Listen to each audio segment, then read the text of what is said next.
day. So, pero ano yun? Wala lang synchronous classes. So, okay. So, sige.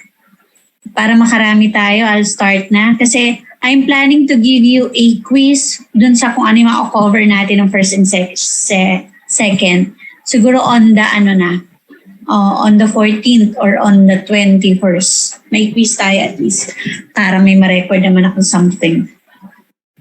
Okay. Share ko na yung aking screen.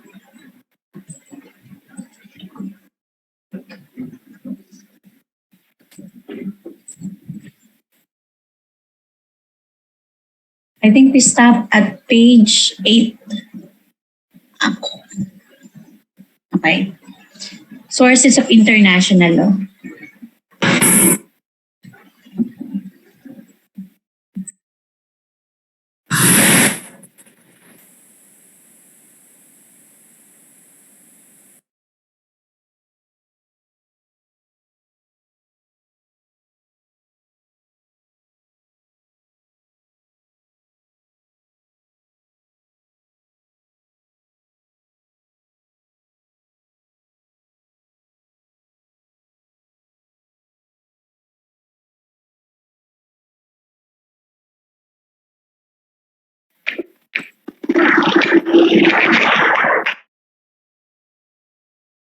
Hello?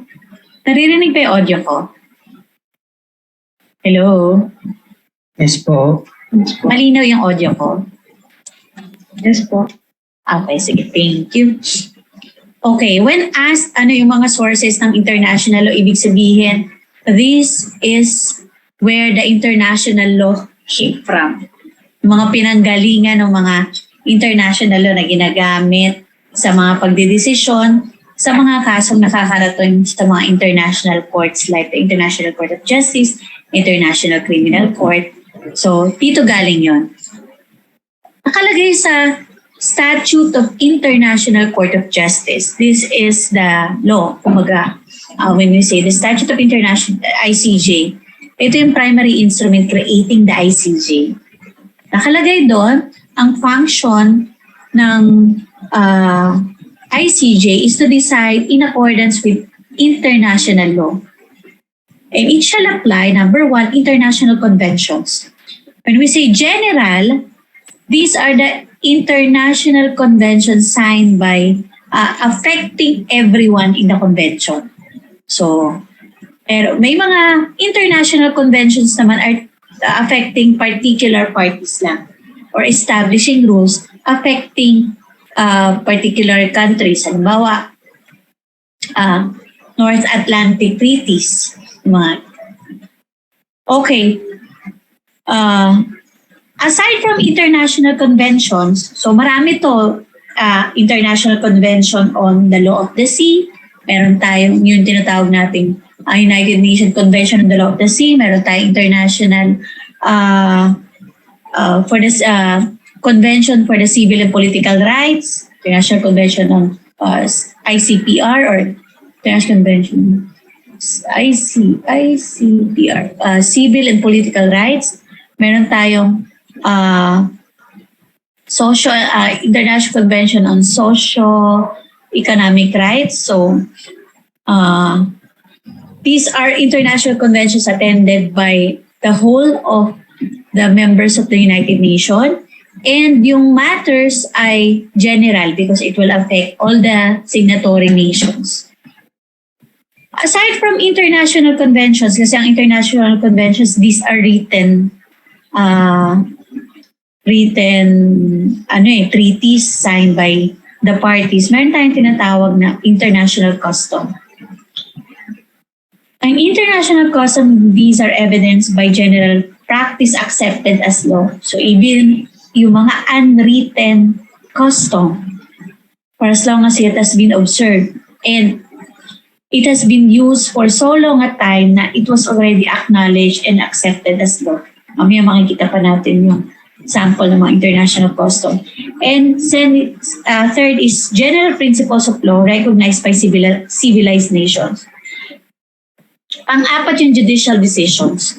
So yung ABCD na to, yung enumeration na to, this is in in order of primacy. Ibig sabihin, if there's already an international convention covering that particular issue, ang i-apply mo muna yung international convention. So, medyo positivist yung approach nila. Kung ano muna yung nakasulat, agreed by most of the parties in the United Nations, yun muna. Pag walang nagko-cover nun, there is a time that you will check. Meron bang international custom? Pangatlo is general principles of law. Tapos, yung mga judicial decisions. Kasi ang judicial decisions sa international court, sa international law, it has parang same level lang siya or same yung kanilang importance or degree of degree ng importance ng mga written commentaries ng mga experts in the field of international law. So pareho lang halos yung judicial. Pero since they also agree, they also follow yung tinatawag natin mga stare decisis o yung mga ang ibig sabihin is meron yung stare decisis, if there is already a case tapos yung susunod na case is in all fours or pareho siya na circumstances as the first case na na-decide na, you follow yung judicial decisions o yung tinatawag na international jurisprudence. So, pero itong ABCD niyan by order of yan. So, if there is an international convention tapos nagko-conflict siya sa international custom, mag-give way yung custom dun sa international convention. If the international convention, ito or yung mga multilateral treaties contravenes with the judicial decision, magpe-prevail ang international convention. So, yan yung tinatawag na mga primary sources. Okay, so yung treaties. Treaties, ito yung document that is signed by parties to prove yung kanilang agreement on a certain fact or a certain issue. So we call it treaty. Tinatawag natin bilateral kapag dalawa yung nakasign sa treaty. Multilateral naman pag more than two yung signatories. So isa ito sa mga primary sources of international law. Second is yung custom. By custom, ang ginagamit ang source lang na international law is what we call international custom. So yung mga local customs na practice lang by particular kailangan pang i-prove that such practice was being observed. So Fenwick defined custom as a practice which has grown up between states and has come to be accepted as binding by mere fact of persistent usage. So, ano ba yung mga sample ng mga practice that are already being observed by parties kahit wala pang written agreement before? So, isa example natin yung even before pa ng passage ng UNCLOS, meron tayong tinatawag na 3 nautical mile rule. So, yung 3 nautical mile na yan, yung 3 mile na yun, usually, ang pinanggalingan talaga nun, yun lang yung naaabot nung dati kasi maliliit lang yung range ng mga missile. So, ang range lang ng missile hanggang 3 nautical miles. So, parang sa practice sa kung hanggang saan lang ang kayang depensahan na portion ng water portion, yun lang dapat ang i-claim mo. Kaya meron tayong tinatawag na 3 nautical mile na custom. Nung hindi pa naisulat yung UNCLOS, yun lang. So, 3 nautical mile from the baseline, yun lang yung tubig na nakasasakop ng bansa o yung part ng kanilang territorial sea. So, it started with a custom.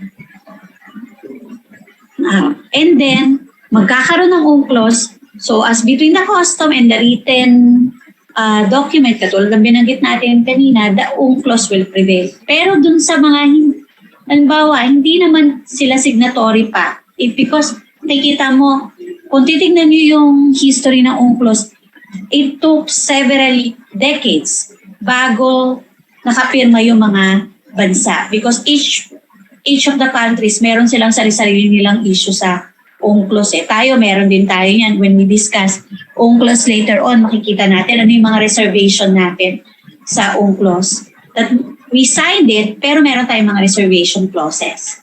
So may issue tayo sa internal waters, sa definition ng internal waters sa international law, and how it is defined in our constitution. So we will have a discussion on that when we go to UNCLOS. So these are just, what I mentioned is just a sample of customs that had developed into na merong pinapractice before yung mga custom. Another is yung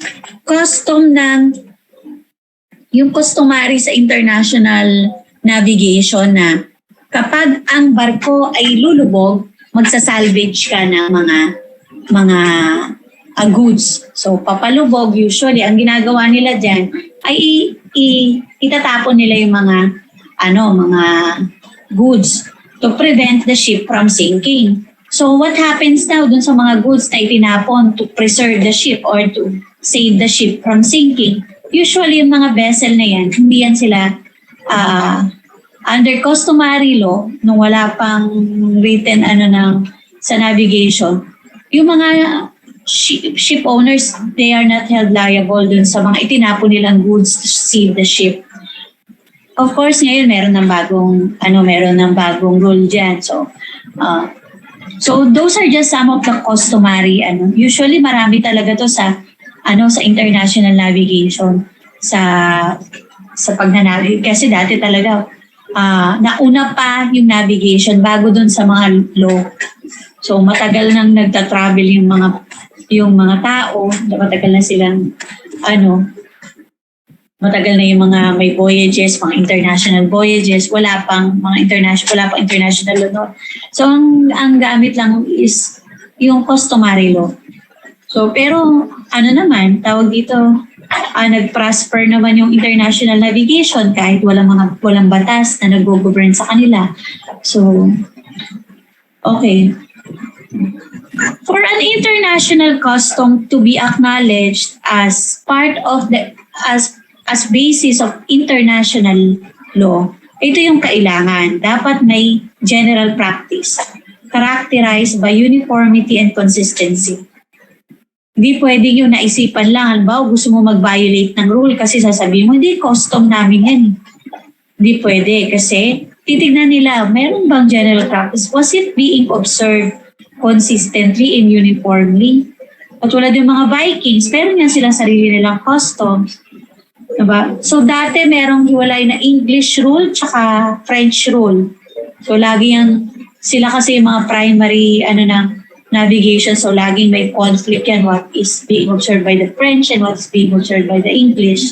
So yung mga sumunod na mga bansang who followed yung navigation, pumipili sila usually doon kung anong gusto nilang susundin. Yung mga international French custom or French rule or yung English rule. Kapag yung isang bansa, for so long at time, nakita na that country has been long following the English rule. Yun dapat, hindi siya pwede mag-switch into French rule when they deem it convenient. Diba? Kasi titignan talaga para masabi mo, part yan ng practice namin. Titignan yung consistency of practice. Okay, isang example laging yung Anglo-Norwegian fisheries case. So, yung Anglo-Norwegian fisheries case, ito kasi Norway tsaka they have long been consistently object nila yung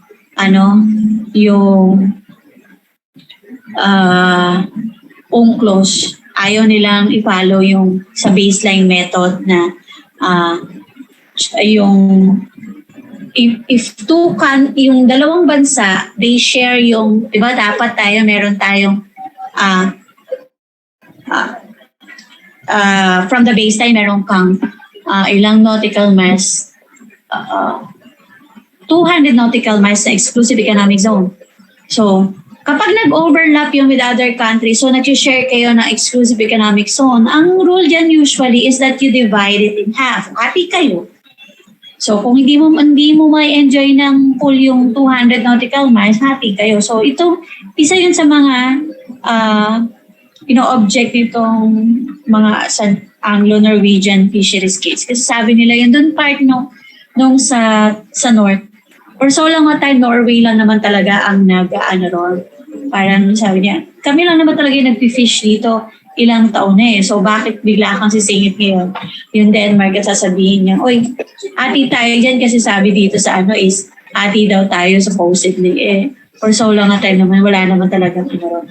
So, ito pa yung isang example ng customary law na dapat is ino-observe na for so long a time. Okay, asylum case. Ito yung asylum, isang sa pinakaunang case on asylum. Alam niyo ba yung asylum? Diba? When you feel that your life is being threatened for political reasons sa bansa mo, you can ask asylum or political asylum from another country. Diba? Okay, so ito sa classic case, asylum case. Ang bansang involved dito is Colombia and Peru. It involves Victor Raul Haya de la Torre. He launched an unsuccessful military rebellion in Peru in 1948. So, alam niyo naman kung sino natalo sa rebellion, di ba? O hulihin. So hinuhuli siya. What he did is, tumakbo siya sa Colombian Embassy sa loob pa rin ng Peru kasi hindi siya makalabas ng bansa eh. So, gusto siya, pumapayag ang Colombia na bigyan siya ng asylum. Ang sabi ng Peru, no, wala tayong asylum treaty. Walang asylum treaty ang Peru at Colombia eh. Wala silang asylum agreement. So, hindi mo pwedeng gamitin yung asylum. Ang ginagamit ng Colombia na basis, yung Bolivian agreement, na sila lang naman ang signatory, hindi signatory ang Peru.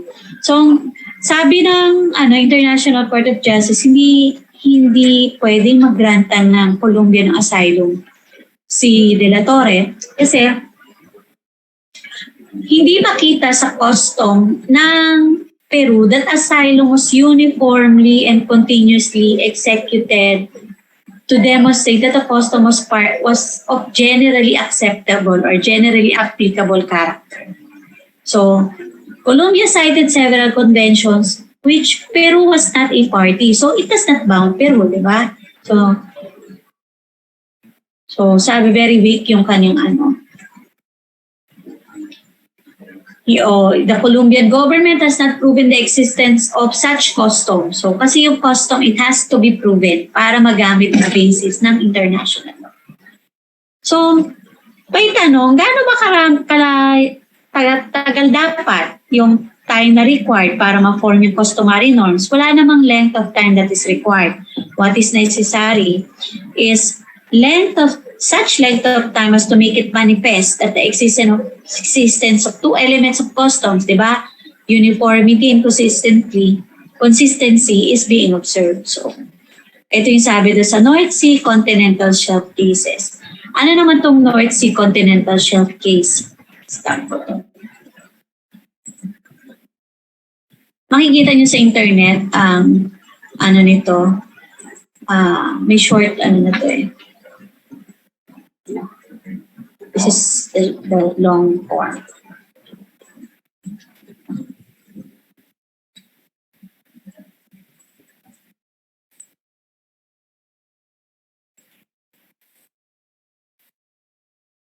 Ito yung summary ng Continental Shelf case. This is between Federal Republic of Germany and Denmark. Pero mag-i-interpret dito, this is between Germany and Netherlands, pero mag-i-interpret ng Denmark. And since the court will rule na pareho ng status or pareho ng case ang Netherlands at Denmark, so pareho ng ginawa. So So this now involves Federal Republic of Germany versus Netherlands and Federal Republic of Germany versus Denmark. So it again involves rights to water portion ng territory. Okay, so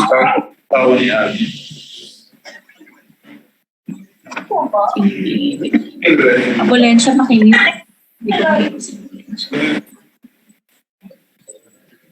Okay, so meron tayong rule, di ba? Like what I mentioned kanina, kapag hindi makuha yung nautical miles and you share yung common waters, usually ang ginagawa is equidistance. So hati kayo in equal distance. Halimbawa, 5 nautical miles lang na nagsiseparate, hindi nyo makuha yung So hati kayo, imbis na mag-i-insist ka on 3 nautical miles, magiging 2.5 nautical miles. So dito sa case na to ng North Sea Continental Shelf, hindi sinunod dito yung equidistance. Ang sinunod dito yung sa continental shelf na you follow the natural elongation sa water. So halimbawa yung continental shelf, makikita yung wala kasi akong picture ng continental shelf ngayon. Pero ang hirap mag-imagine. So hanap muna ako ng picture ng continental shelf.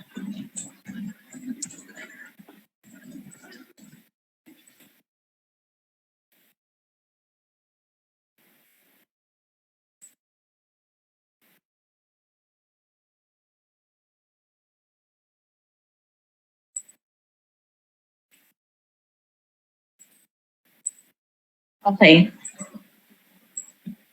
So ito yung continental shelf. Ito sa ilalim to ng tubig. So this is the coastline. Meron kang continental shelf. Yung lupa pa. Yung lupa o yung yan. Or pwede yung sediments or ayun. So supposedly meron kang 20 nautical miles na continental shelf.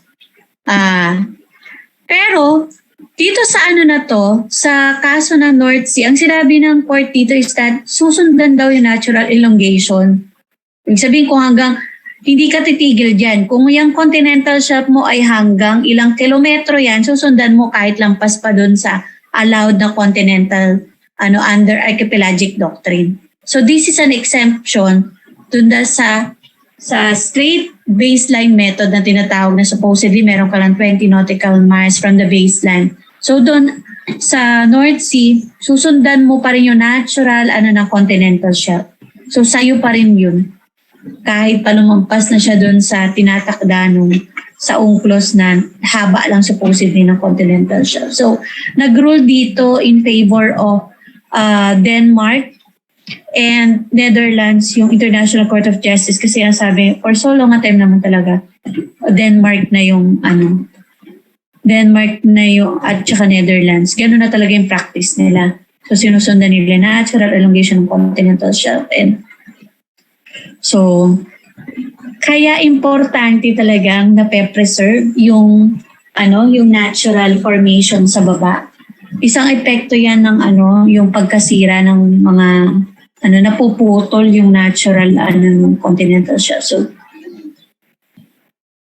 although ang isang nag-o-observe pa nito is Australia. So, though wala naman kasi masyadong problema doon sa baba kasi makikita niyo naman Australia. Wala na naman siya except doon sa portion na meron silang ni Netherlands. Pero halos na-enjoy niya naman talaga yung kanya yung so sinusundan niya rin yung natural elongation ng continental shelf. We'll discuss more on this when we discuss yung mga parts ng sea, continental shelf, seabed, subsoil, when we discuss UNCLOS. Okay, let's continue. So sa custom, importante that you prove consistency and uniformity. So sa atin, ano ba matatawag nating custom ng mga Pilipino na pwede nating gamitin sa international law?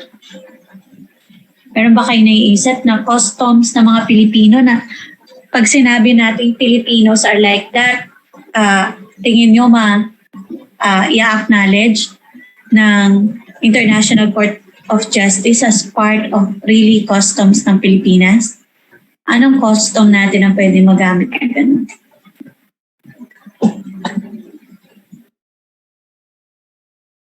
Anong custom natin? Na sa tingin nyo pwedeng magamit sa international court or may i-acknowledge na part ng ano talaga natin, ng custom. Anong sample? Wala na ba tayong custom? Lahat na nabura?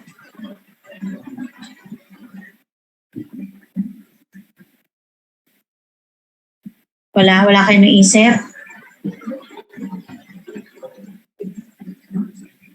Okay, so pwedeng sabihin, isa sa custom, ito magiging importanteng issue to, especially kapag pinag-usapan na. Ngayon, sa US kasi, if you are following US news, napaka-init na debate ngayon, yung Roe versus Wade, yung ruling on the abortion. So sa atin, pag halimbawang may komisyon ng ng anti-abortion policy rito sa Pilipinas at may nag-insist ng pwedeng sabihin talagang customarily talagang yung religiosity ng mga Pilipinas pwedeng sabihin yon as a blockade or as na to sustain yung immorality. So quote and unquote immorality ng abortion. Pwedeng sabihin pwedeng gamitin talaga yung custom ng religiosity, yung custom talaga ng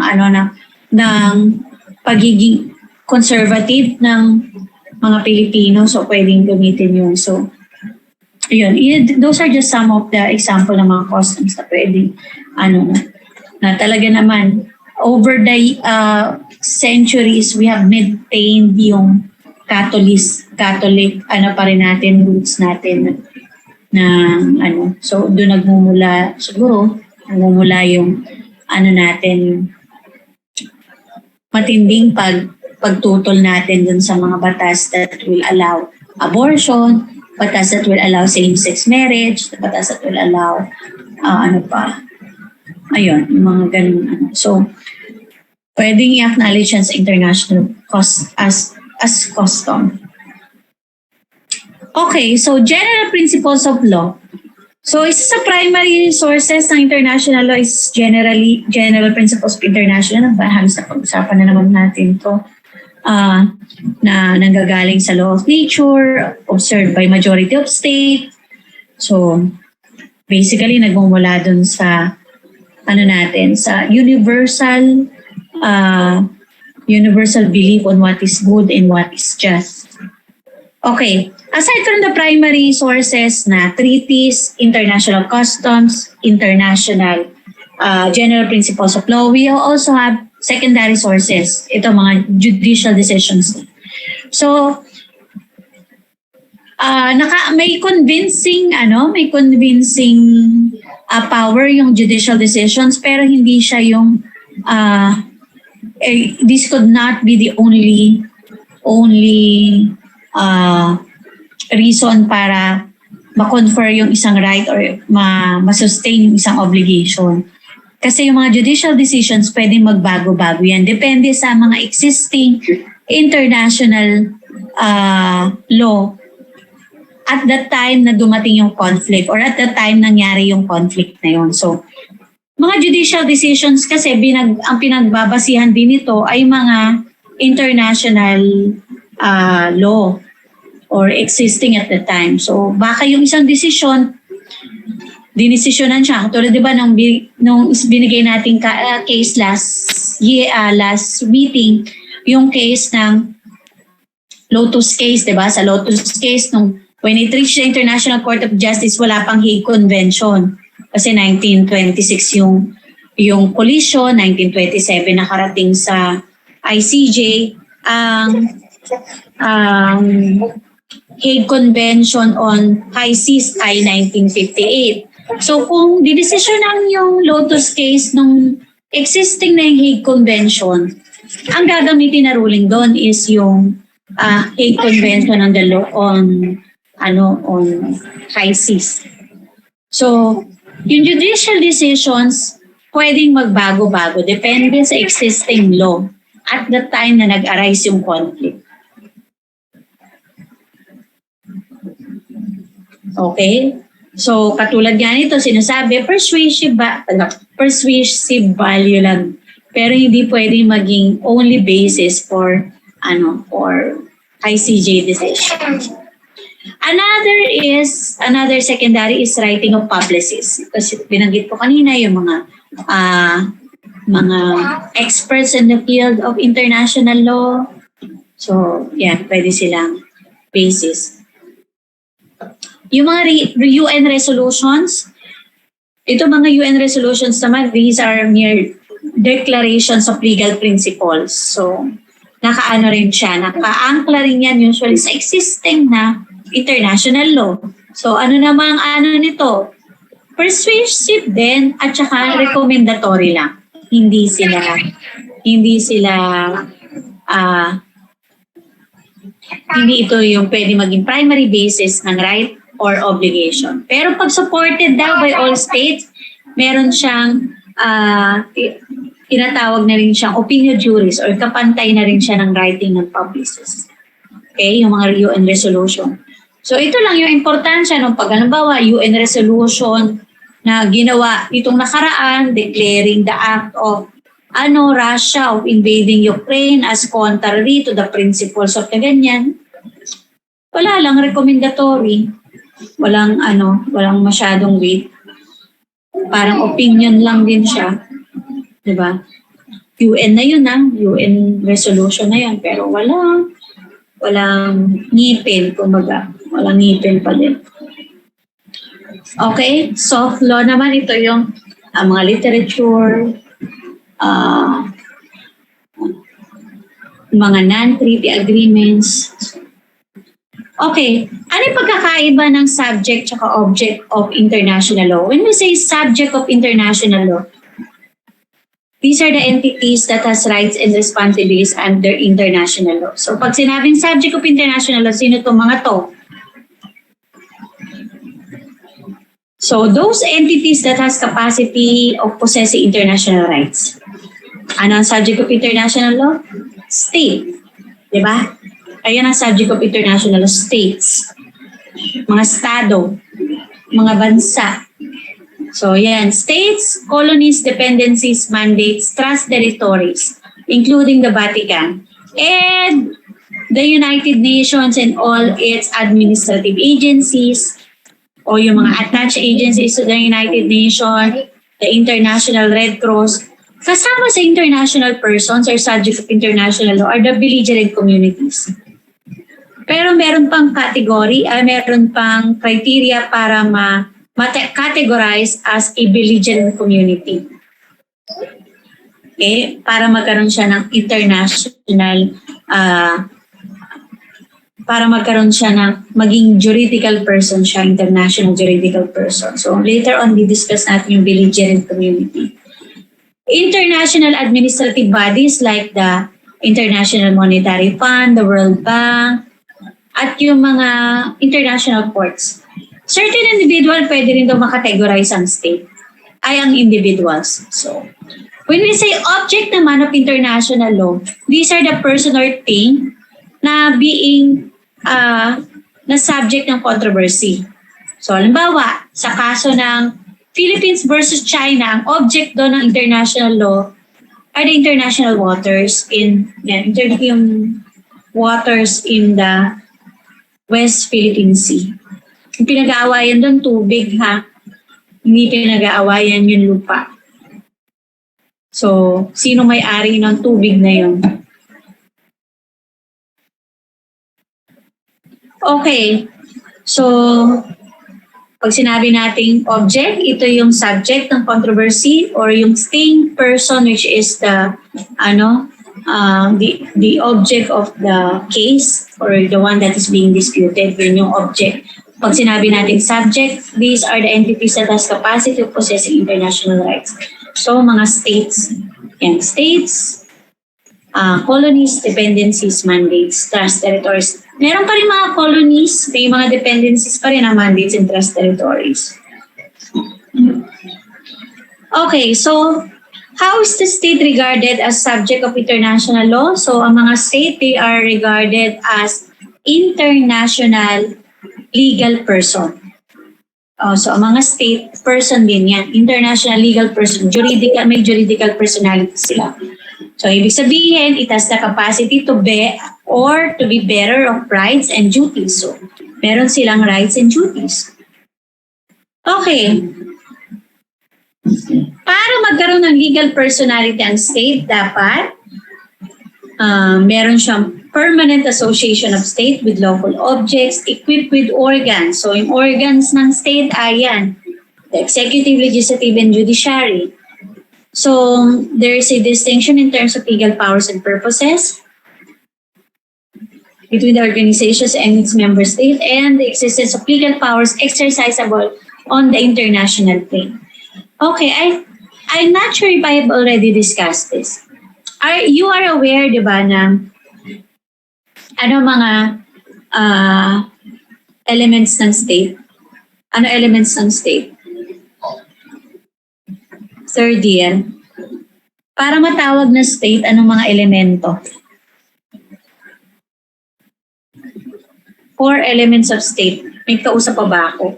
Parang pumasok lang kayo tapos wala naman talaga kayo dito sa... Sovereignty po, ma'am. Okay, sovereignty. Government po, ma'am. Government. Wala yung dalawang pinaka-importante. People. People and Territory. Government. PIT-GO. So yan eh. PIT-GO. So PE, people, territory. GO is government. So is sovereignty. Okay. So binanggit dito, isa sa importanteng elemento is that your legal powers are exercisable on the international plane. Ibig sabihin, kaya mo makipag-negotiate sa ibang bansa. Diba? Okay. So, saan papasok yun dun sa elemento ng state? Yung people, territory, government, lahat yan halos nasa internal yung Yung sovereignty, may dalawang aspeto yan. Internal sovereignty and external sovereignty. When we say internal sovereignty, yung government mo and the head of the government is being acknowledged by the people as the head of the government. So, nag-e-enjoy siya ng control over the people at yung mga people naman, they follow the lawful commands or the commands of that government. So, pag nakita yung mga yon, makikita may internal sovereignty pa. Pero, hindi pa kompleto yung sovereignty na yon.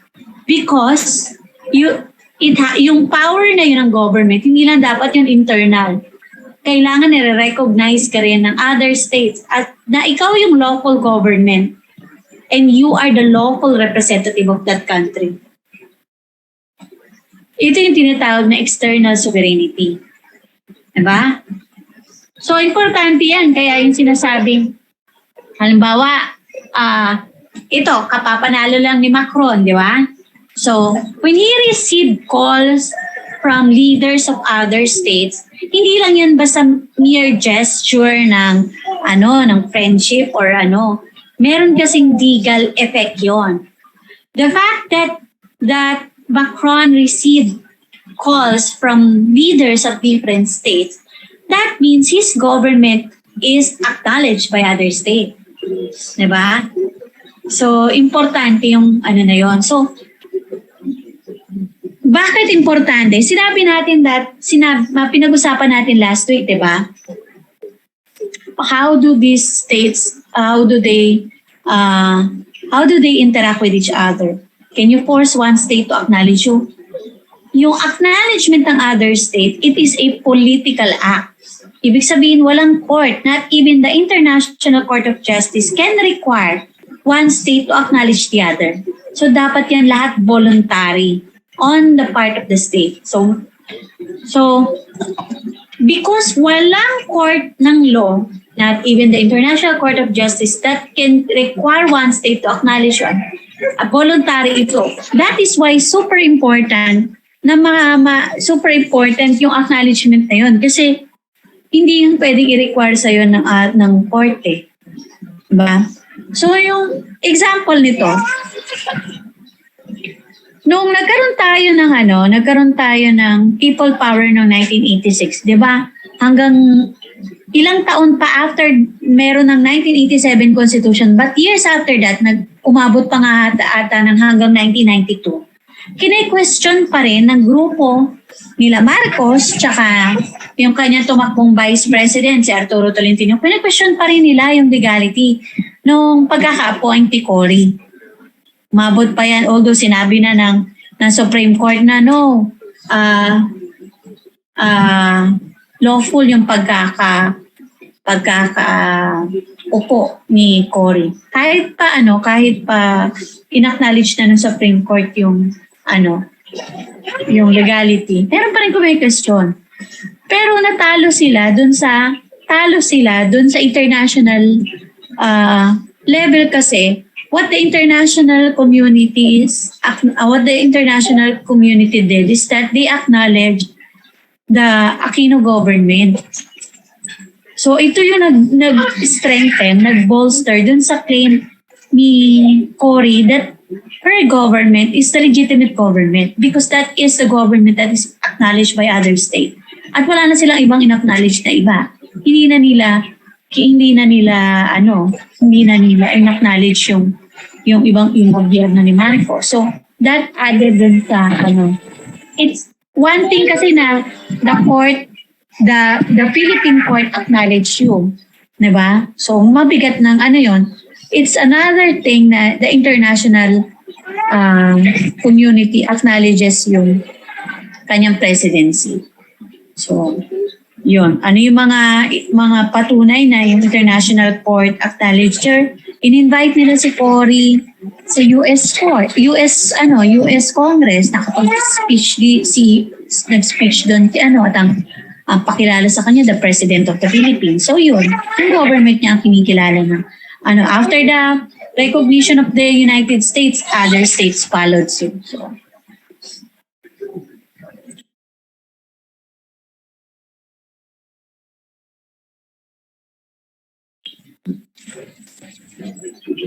okay, so one question is, di ba sinabi natin kanina, limited ang subject ng law sa mga international persons at hindi kasama dito yung individual. Pero, pwede daw ba na maging subject din ng international law ang persons? So, the answer is yes, but on the basis of agreement by states. At hindi pwedeng general or customary international. So, ibig sabihin dapat may treaty. Okay, so these are just some of the example. So, yung sa seabed dispute, seabed is a thing, di ba? Pero doon sa seabed dispute, binigyan nila ng in-acknowledge nila as international person ng seabed. Okay.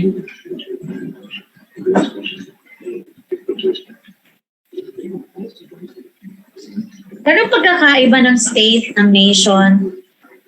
So, ang state may legal definition yan, di ba? It's a group of people occupying a definite portion of territory with possessing independent government, organized for political ends.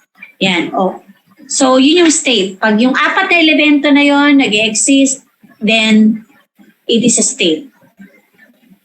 Yung nation, it is more of a sociological term rather than political term. Kasi pag sinabi natin yung nation, usually it transcends boundaries diba? Like Muslim nation. So wala yan usually dyan, tinitignan dyan, common origin, common race, common language, common custom. So yan. So a nation may comprise of several states, katulad ng Arab nation, yan. Pwedeng multi-state yan, like Arab nation consists of Egypt, Iraq, Saudi, Lebanon, Jordan, and other state na yung kanilang primary state religion ay Islam. Okay, so nabanggit na natin itong yung elements ng state that was provided in the 1933 Montevideo Convention on the Rights and Duties of States. People, territory. How many should the population be bago ma-acknowledge as state? Sabi, wala namang kailangang number of people. Basta enough lang to protect itself. Gano'n raw kalaki ang territory? Wala ring definite requirement for a territory. Pwede yung maging as big as China or as small as Monaco. Monaco is just 1/2 square miles. Pero it is a separate state. San Marino is only 38 square miles. Diba? So wala siya sa laki ng territory. So wala rin sa different sa form ng government. So pwede mag-iba-iba ang form ng government. Pwede presidential, parliamentary. Okay, sovereignty. So na-discuss na natin to kanina, may dalawa yan. Yung stern of sovereignty, ito rin tinatawag nating freedom from external intervention or the power of the state to direct its own external affairs without interference or dictation from other states. Ito yung tinatawag na independence or sovereignty. So how do you acquire territory? Paano ba nagkaroon ng mga territory? Number one is occupation, di ba? So dating wala pang mga na-establish na boundary. Lahat ng mga matapakan nila, di ba? Sa hinati yung mundo sa dalawa, sa Portugal tsaka sa Spain, di ba? So the absurdity ng yung treaty na yun, yung Treaty of Tordesillas, nahatiin yung mundo into two. So pero before talaga, lahat ng ma-occupy nila ay kanila, di ba? Pero para makilala, ma-recognize na part ng territory, dapat meron tayong tinatawag na effective occupation. Yung effective occupation, it doesn't necessarily mean na matapakan mo every inch of the territory. Pero dapat merong continued display of authority dun sa lugar na yon. It involves the intention and the will to act as a sovereign. So, meron tinatawag na animus occupandi. So, dapat merong administrative or political acts. Kaya ganun ka-importante yung ginawa nila doon sa Kalayaan, Group of Islands, di ba? Nagpadala sila ng mga tao doon, tapos gumagawa sila ng may nagpapa-election sila doon, ginawa nila ng barangay doon, tapos may part kasi yun ng tinatawag na effective occupation. So aside from the fact that it is within our within talagang parang less than ilang nautical, parang 5 nautical miles lang yata yun talaga from Palawan. Aside from the fact ng proximity sa Pilipinas, meron pa tayong effective occupation. May mga tao tayo doon, may mga nakatira tayo, may barangay election doon. So, it is part of a municipality in Palawan. So, ito yung mga nagpapatunay ng animus occupandi or yung ating intention to act as the sovereign of that territory. So, importante yun. So, aside from occupation, meron tayong tinatawag na cession. Ito yung transfer of territory, usually by purchase. Diba? Ceded. Ito yung tinatawag natin. When one property is ceded with another, cession, by bentahan. Okay. Next is prescription. Anong tinatawag na prescription? Ibig sabihin, lumipas yung napakahabang period na nagke-create na siya talaga ng ownership over that thing. So, effective occupation plus over a period of time, prescription plus occupation, coupled with occupation, ito yung nagiging proof ng ownership ng lugar na yun. Actually, dapat pwede rin mag-apply itong prescription na to sa China eh. Kasi kung talagang sa kanila yung portion na yun ng West Philippines, bakit ngayon lang nila, diba? Bakit ngayon lang nila tinatry na i-occupy? Diba? So, okay. So, prescription, yung title is acquired by effective occupation over a period of time. So, for doctrine of prescription to apply, dapat merong possession. So, ibig sabihin, hawak-hawak ng bansa na yun talaga yung teritorya na yan. Pangalawa is, it must be peaceful and uninterrupted. So, Third is that it must be public. And fourth is it must endure a certain length of time. Pero meron isang Pilipino, isa rin tong I forgot his name. Sabi niya, no, mga 1950s, nag-navigate siya dyan sa portion na yan, tapos trinas daw niya yung flag at claim niya yung portion ng Kalayaan Island Group on behalf of the Filipinos. Kaya sabi niya, sa atin na yan because I put the Philippine flag there and I claimed it in behalf of the Philippines. Actually, kung gagamitin ay prescription, hindi pwedeng hindi pwedeng hindi pwedeng magamit na basis ng Pilipinas yun. Kasi for prescription to apply, dapat pinoses mo yung lugar. Dapat inoccupy mo, nandun ka, tumira ka. Diba? Parang sa ordinaryong lupa, dapat binakuran mo, nilagyan mo ng mga pananim, nilagyan mo ng mga So parang may intention ka talaga to claim it as yours. Tapos hindi mo tinatago yung iyong possession. Dapat ina-announce mo to the entire world that that is yours. So para pwedeng magamit yung prescription. So, ayun, Thomas Cloma. So, claim niya yung portion na on behalf of the Philippines. But actually, we don't need that to further bolster our claim over the islands in the West Philippine Sea because that is really ours. Okay, next is succession and accretion. Ano yung accretion ba? Yung natural process ng land formation. Di ba nakikita nyo sa gilid ng dagat na over a period of years, nadadagdagan yung mga lupa, lumalapad, di ba? Lumalapad yung shoreline. So, ang pinagbabasehan kasi natin ng baseline is yung dulong lupa ng ating Yung baseline yan yung hindi natitira kahit mag-high tide or mag-low tide, nandyan siya. Baseline natin. So, kapag yung portion na yun, nagkaroon ng accession or accretion, manadagdagan yung lupa. Pero pwede rin namang mabawasan yung territory kasi di ba minsan naman bumabagsak naman yung lupa na pupunta sa ilalim ng dagat. So, yung kaso ng nitong sa Manila Bay, yung paglalagay ng nire-reclaim, di ba? Nire-reclaim yung mga lupa sa ilalim ng dagat and then ipinapatong sa para yung mga maraming mga reclamation areas yung sa Manila Bay, pati may sa portion ng Palawan, meron din mga reclamation areas to. So, does it expand our territory? Does it expand our territory? For purposes of determining the territory, hindi pwede ma-expand ng yung mga reclamation project. Ibig sabihin, hindi uurong yung baseline natin just because nagdagdag ka ng additional na lupa dyan. Diba? Kasi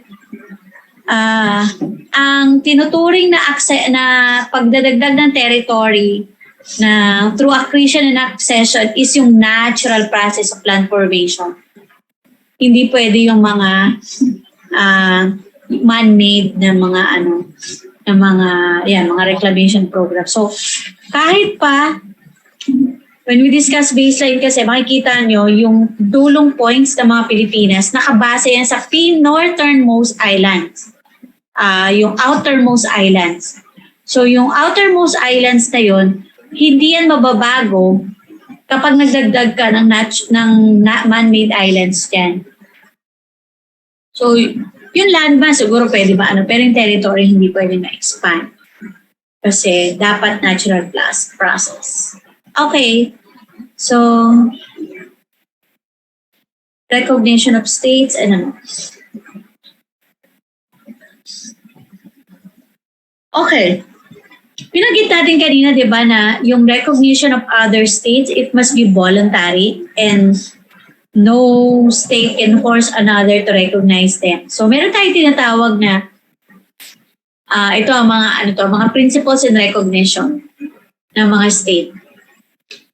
One is constitutive or declaratory. Ito yung minority view na sabi, recognition is act which constitutes the entity into an international person. Ibig sabihin, sabi sa constitutive declaratory, hanggat hindi ka nare-recognize, you are not yet a state.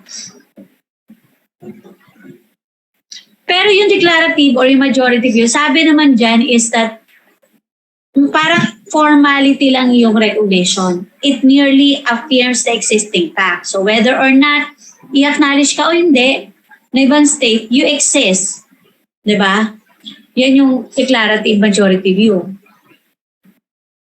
Okay. Ano yung basic rules on recognition? First, it is political act. Binanggit na natin kanina. It must be voluntary. So, act yan na executive. Hindi na ito masyadong importante. Okay. Ano ba yung functions? Ano ba yung kabutihan? Or ano ba yung importance ng recognition?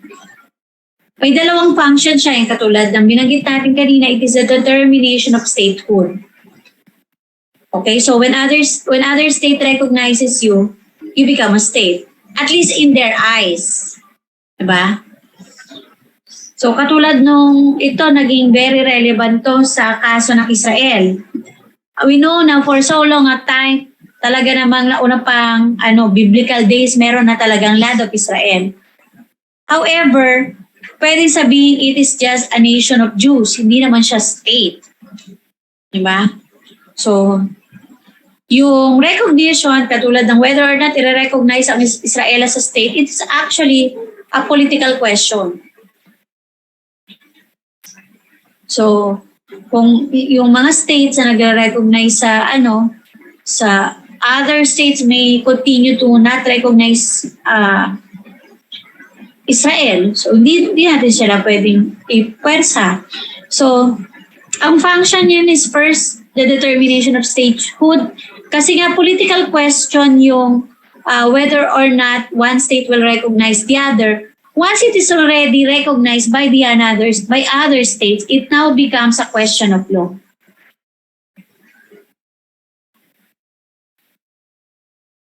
Okay, so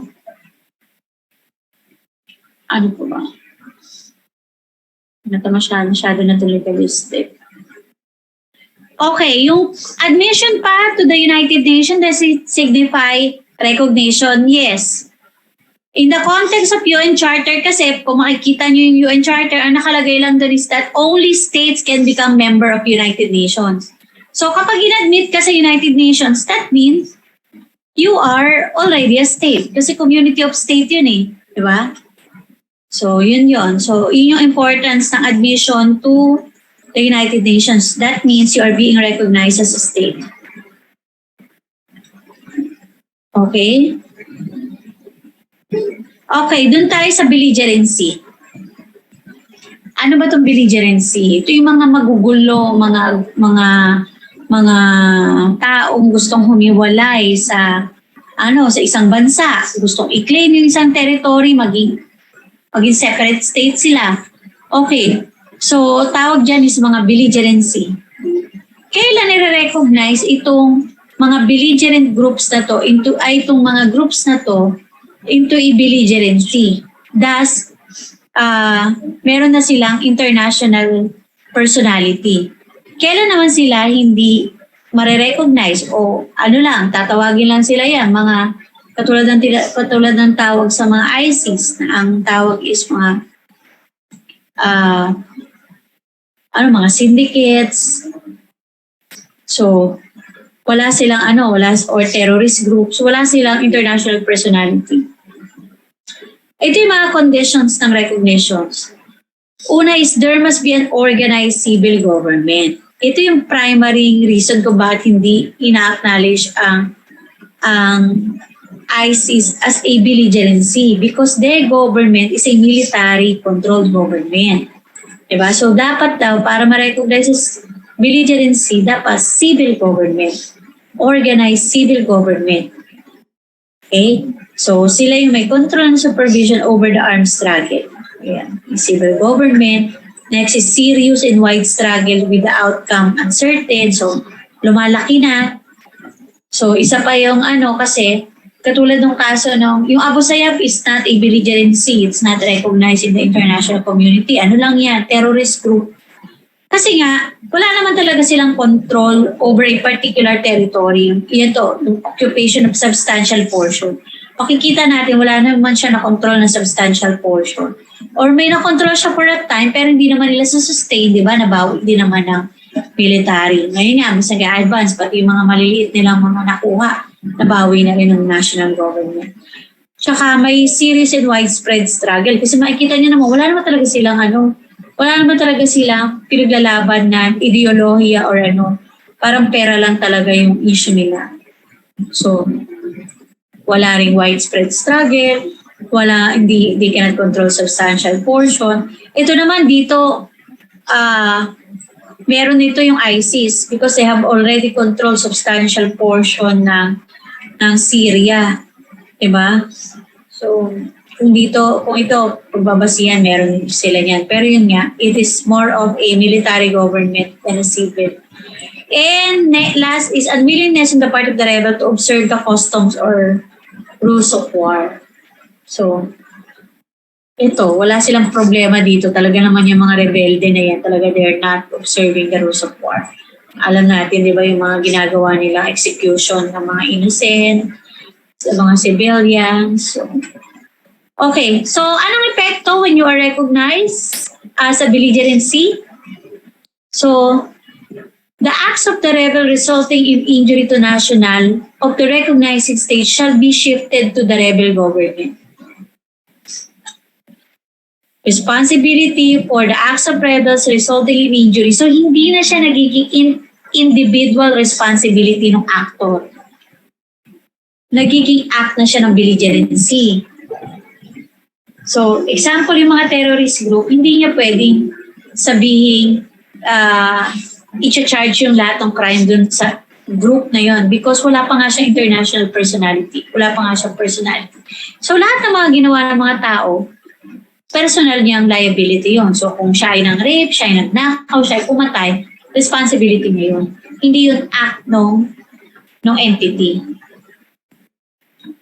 Okay, the legitimate government recognizing the rebels shall observe the law of war in conducting hostilities. So, pwede magkaroon ng internal law of application ng law of war. So, ibig sabihin, even if you are not at the state of war, in a state of war against another nation, pwede pa rin i-apply yung law of war. Diba, supposedly, when you are not at war with another state, law of peace ang mag-a-apply. Pero pag may recognize na belligerency, the law of war shall be applied. And next is the third state recognizing belligerency shall remain neutral. So, gano'n. Mag-a-apply na nga kasi yung laws of war. Okay, recognition is only provisional and only for the duration of the armed struggle. So usually, after the end of the struggle, na-determine na sinong panalo, sinong hindi. Sinong matitira, sinong may iwan, di ba? Pwede. Kasi after the armed struggle, humiwalay na. Di ba? Ma-declare na talaga as a separate state. Okay. Dito na tayo sa mga concepts. Creation of states. States may be created by revolution, unification, secession, assertion of independence, agreement, and agreement of civilization. I think this is already naman self-explanatory. So kung nakikreate ang state, pwede din naman siya ma-dissolve o malawala o mag-extinct. So paano nawawala yung mga state? Immigration and mass. Pag naubos na yung population, nawala yung territory, overthrow yung government na nagresulta ng anarchy. So pwede magiging extinct yung state. Like yung Syria, it is now on the verge of being extinct. Pwede kasing mawala na nga yung Syria, maging panibagong state. Okay, these are the classes of state. Basahin nyo na lang ito. Pwede maging single, composite, real union, federal union. Pwede independent or neutralized. Okay.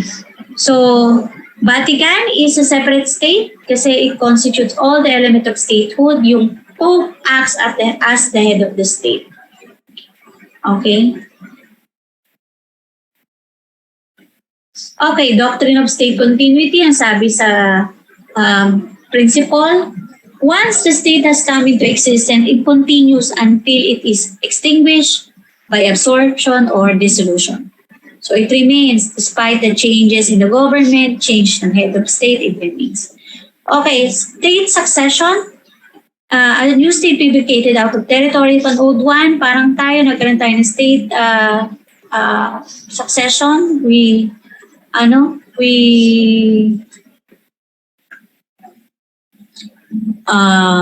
succeeded dun sa sa lahat ng mga territory formerly occupied by Spain, tapos territories occupied by the United States. By a Treaty of Paris, it has become the territory of the Philippines. Okay, so other states na karoon ng dissolution or yung Soviet Union, di ba? So pwede ma-increase or ma-decrease. Si Germany, nabawasan niya ng malaki, after the World War I, Treaty of Versailles, nabawasan siya ng malaking part ng territory. Yung Japan din, so nawala sa kanya yung significant portion na hawak niya prior to World War I as part ng kanilang ang treaty na sinay nila, Treaty of San Francisco. World War II pala ang Japan. Okay. Yung succession, pwedeng universal or partial. Universal, when the entire state is overtaken. Yung partial naman kapag portion lang ng state. Okay, so Sapphire State, Sapphire case. Tapusin ko na lang dito para ibang topic na tayo next meeting. Tayo sa diplomatic and consular relations. Tapusin ko na lang ito. Okay, ano nangyari dito sa Sapphire case? Meron kasing collision na naman, American ship tsaka French transport. So nagkaroon ng libel file. Pero during the napalitan yung ruler ng France. So sinasabi nila yung whether or not Emperor France has the right to bring suit in the United States. Yung suit daw was already abated because of the deposition of Emperor Napoleon III. Okay. So sabi naman ng International Court of Justice, yung subsequent deposition of Napoleon has not abated. So tuloy pa rin yung kaso kahit napalitan ng head of state. Okay, yun lang ang importante siya sa Sapphire case. Okay, United Nations. United Nations is a separate juridical personality. Separate yan. Separate siya from the members. So, meron siya sarili niya personality. But it is not a state or a super state. It is merely an organization of state. So, for all intents and purposes, it is an international person. Okay? So, dahil international person siya, nag-enjoy din siya ng mga privileges and immunities. Hindi rin siya pwedeng isu. So, ito yung important siya ng pagiging international person, yung non-suability, non-inviolability ng premises and archives, exemption ng taxes, na ine-enjoy ng head of state, yun na rin ang ine-enjoy ng United Nations. Basahin nila yung colonies and I've already explained this, belligerent communities. Okay, so another is mga international administrative bodies. So para ma-recognize as international administrative bodies, dapat they are vested with international personality. Pangalawa, their purpose is mainly non-political and they are autonomous. Okay? So katulad niyan yung mga administrative bodies like the World Health Organization is an adjunct ng United Nations, the International Red Cross, International Monetary Fund. So makikita nyo mga non-political yung purposes niya. Usually mga economic, socio-cultural yan.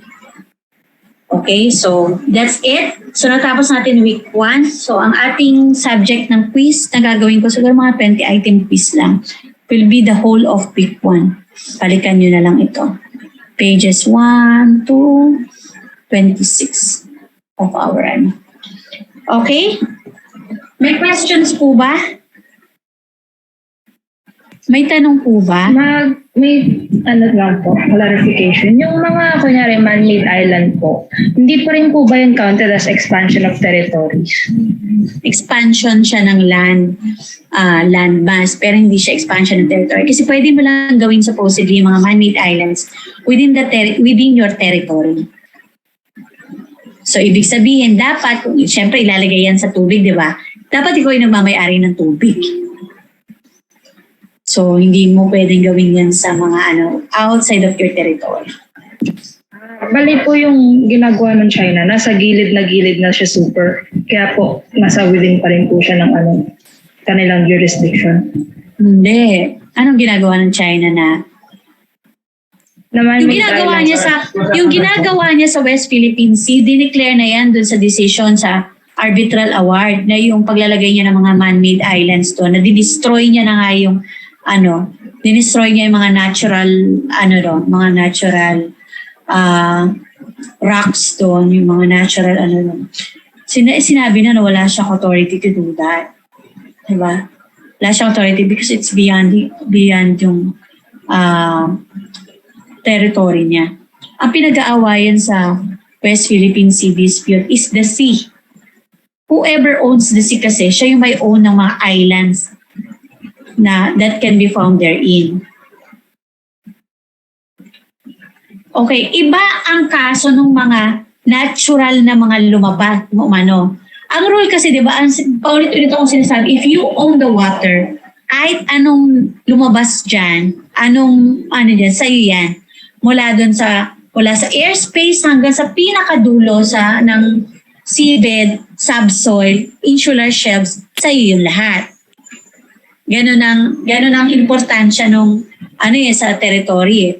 So, halimbawa pag-aari ko yung tubig, may bigla na lang island na lumutang. Nangyayari yan kasi diba sa plate tectonic, yung mga tectonics natin gumagalaw-galaw. So meron diyang bigla na lang lulutang yung isla. Bigla na lang magkakaroon ng isla. If you own the water, then sa'yo yan. Okay, mag-a-apply pa ba ngayon yung occupation and pwede pa rin kasi di ba may mga portion ng mga high seas na mga na pwedeng bigla na lang islands na lumabas diyon. Whoever will claim that island na outside of the territory of anyone, pwede niyang i-occupy yun. Kailangan lang magkaroon ng effective occupation para ma-claim yun na territory ng kahit sinong bansa. Diba? So, pwede pa rin mangyari ngayon yung mga exploration and navigation, tapos i-occupy nila yung mga territory na lalabas. But make sure that it is not part of the territory of any country. So yung sa China, sabi nila dati pa sila nangingisda doon, historically lagi nakakarating yung mga pero hindi naman nila in-occupy.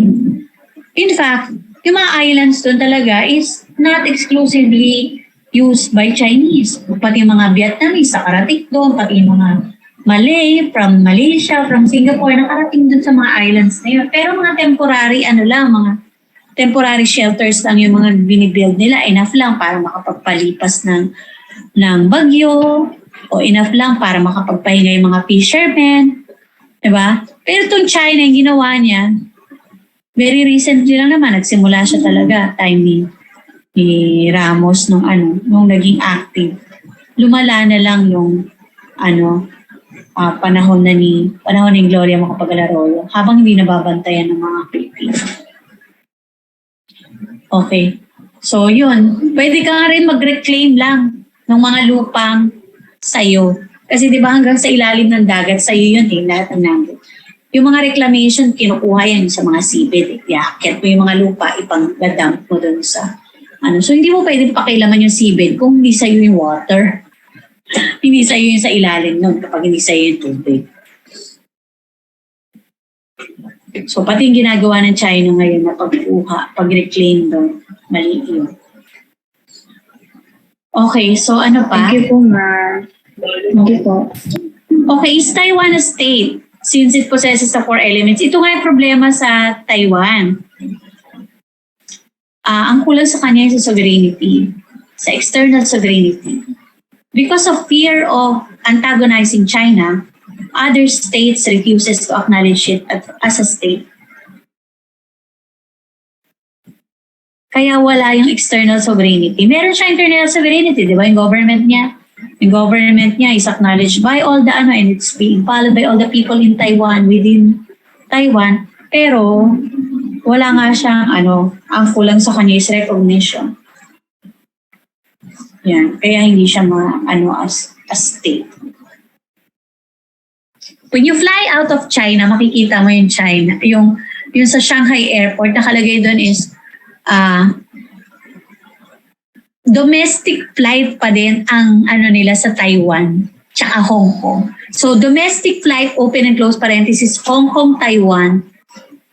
So domestic. So yung pala ang mga na talaga ng yung one China policy. So syempre tama nga naman kung sinasabi mo part ng state mo yan, dapat domestic ang treatment po yan, hindi international flight yung to and from di ba? Okay, so dito tayo talo sa kaso natin sa sa Sabah.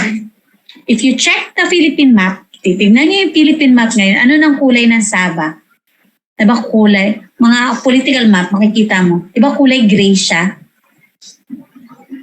Ibig sabihin tayo mismo, hindi na natin nare-recognize yung Sabah. Kaya pag talagang talo tayo sa kaso ng Sabah. Aside from the fact na nagkaroon ng ng referendum sa lugar and most of the people voted that they would want to be part of Malaysia kaysa sa Pilipinas. Pero kung ano pa lang talaga, talo tayo because hindi na natin tinuturing yan na part ng mapa natin.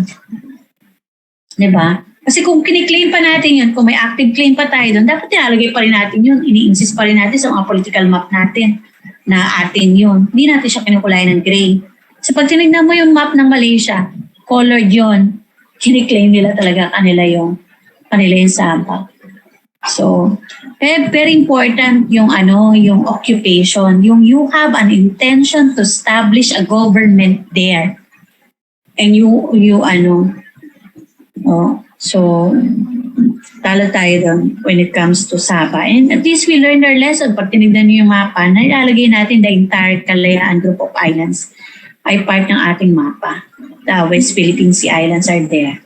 Diba? And the use lang ng West Philippine Sea. Diba?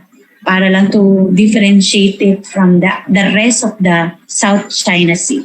Kasi ba, pag nilagyan lahat ng China, pili nila kanila eh. Okay, so stop ko na muna. Pag-check ako ng attendance ulit, balik ako sa 3-1.